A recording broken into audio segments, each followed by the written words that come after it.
इनके शॉर्टकट के चक्कर में अंतरराष्ट्रीय बेइज्जती और वो शॉर्ट सर्किट हुआ।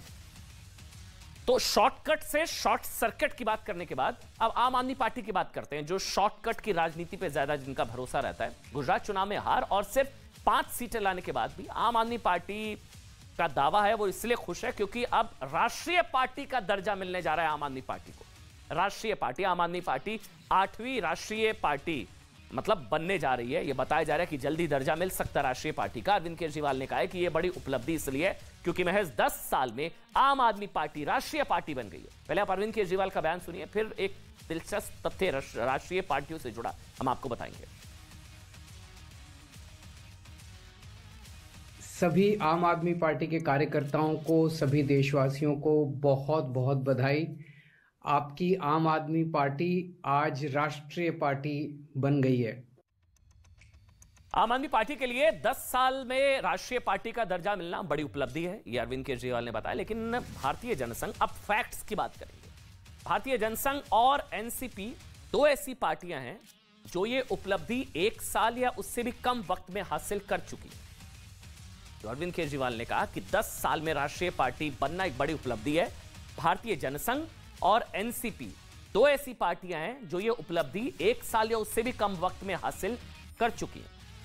भारतीय जनसंघ की स्थापना 1951 में हुई थी। ये हमने आपको ये ग्राफिक्स इस वक्त आप देख रहे हैं, फुल स्क्रीन पर ग्राफिक्स दे दीजिए, वॉल पर अगर दे सके फुल स्क्रीन पर दे दीजिए। भारतीय जनसंघ की स्थापना 1951 में हुई और 1 साल बाद 1952 में भारतीय जनसंघ को राष्ट्रीय पार्टी का दर्जा मिल गया। भारतीय जनता पार्टी की स्थापना हुई थी 1980 में और सिर्फ 4 साल बाद 1984 में बीजेपी राष्ट्रीय पार्टी बन गई। तृणमूल कांग्रेस की स्थापना 1998 में हुई और 2016 यानी कि 18 साल बाद टीएमसी राष्ट्रीय पार्टी बन गई। टीएमसी बीएसपी 1984 और 13 साल बाद राष्ट्रीय पार्टी बन गई। सीपीआई 1964 7 साल में राष्ट्रीय पार्टी। एनसीपी 1 साल से भी कम में राष्ट्रीय पार्टी बन गई थी। 1 साल से भी कम में राष्ट्रीय पार्टी बन गई थी एनसीपी। और नेशनल पीपल्स पार्टी 2013 में बनी और 2019 में 6 साल में राष्ट्रीय पार्टी बनी। तो राष्ट्रीय पार्टी बनने में किसे कितना वक्त, ये बताना जरूरी, क्योंकि ये दावा किया गया कि 10 साल में राष्ट्रीय पार्टी बनना एक बड़ी उपलब्धि। तो भारतीय जनसंघ 1 साल में बन गई थी, बीजेपी 4 साल, मतलब ऐसी 5 पार्टियां हमने आपको दिखाई है। नेशनल पीपल्स पार्टी 6 साल, एनसीपी 1 साल, भारतीय जनसंघ 1 साल, बीजेपी 4 साल। तो बीजेपी 4 साल में राष्ट्रीय पार्टी बन गई थी, जनसंघ भारतीय जनसंघ 1 साल में, सीपीआई 7 साल में, एनसीपी 1 साल से कम वक्त में राष्ट्रीय पार्टी। राष्ट्रीय नेशनल कांग्रेस की स्थापना 1999 जो बार बार, एनसीपी 1 साल में राष्ट्रीय पार्टी बन गई थी। आम आदमी पार्टी राष्ट्रीय पार्टी बन चुकी है, अब बनने जा रही है, बन सकती है, जल्दी बन सकती है, कानूनी रूप से बन चुकी है, ये अरविंद केजरीवाल ने कहा। दिल्ली और पंजाब में सरकार है और एमसीडी में जीत हासिल हुई, अच्छी जीत हासिल हुई।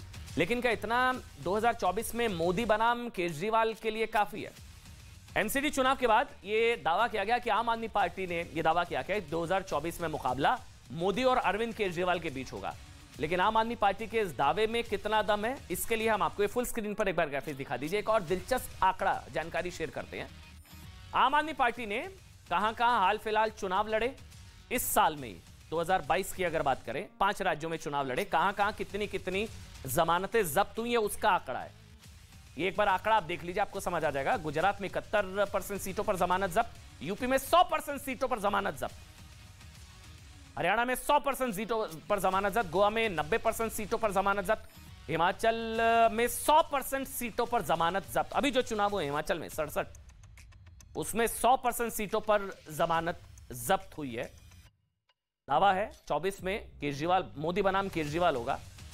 लेकिन ये आंकड़े, ये फैक्ट्स हैं, हार्ड फैक्ट्स हैं, इसको कोई नहीं ठुकरा सकता कि हाँ, क्योंकि गुजरात में 71%, यूपी में 100%, यूपी में चुनाव लड़ा और कहते हैं केंद्र का रास्ता यूपी से होकर जाता है और मोदी को हराना है तो यूपी में 100% जमानत जब्त होगी, तो फिर कैसे चलेगा? गुजरात में 71, यूपी में 100%, उत्तराखंड में 97%, हिमाचल में 100% सीटों पर जमानत हुई, आम आदमी पार्टी की जमानत जब्त हुई।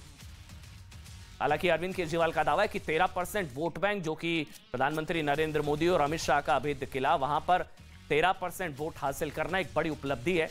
लेकिन हिमाचल में 100% सीटों पर और गुजरात में भी 182 में से 128 सीटों पर जमानत जब्त हुई आम आदमी पार्टी की।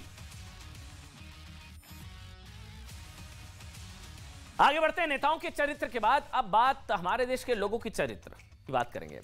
आज आपको एक एग्जाम्पल है भाई, किसी व्यक्ति के चरित्र के बारे में अगर आपको पता करना होता है कि उसका व्यवहार कैसा है, अगर आप जानना चाहते हैं किसी व्यक्ति के चरित्र के बारे में, तो आपको बस उस व्यक्ति का मोबाइल फोन और लैपटॉप लेकर ये देखना चाहिए कि भाई उसकी इंटरनेट ब्राउजिंग हिस्ट्री कैसी है। आप ये करते हैं, आपको उस व्यक्ति के चरित्र का सही अनुमान लग जाता है, ब्राउजिंग हिस्ट्री। अब मोबाइल और फोन्स और लैपटॉप तो लोग पासवर्ड से सुरक्षित करके रखते हैं, इसलिए किसी के मोबाइल फोन में ताक झांक करना आसान भी नहीं और करना भी नहीं चाहिए भाई। लेकिन सामूहिक तौर पर एक देश के लोगों का चरित्र कैसा है, इसे आज हम आपको बताएंगे। देश के लोगों का चरित्र, उनकी ब्राउजिंग हिस्ट्री क्या कहती है, इसे सर्च ट्रेंड्स के जरिए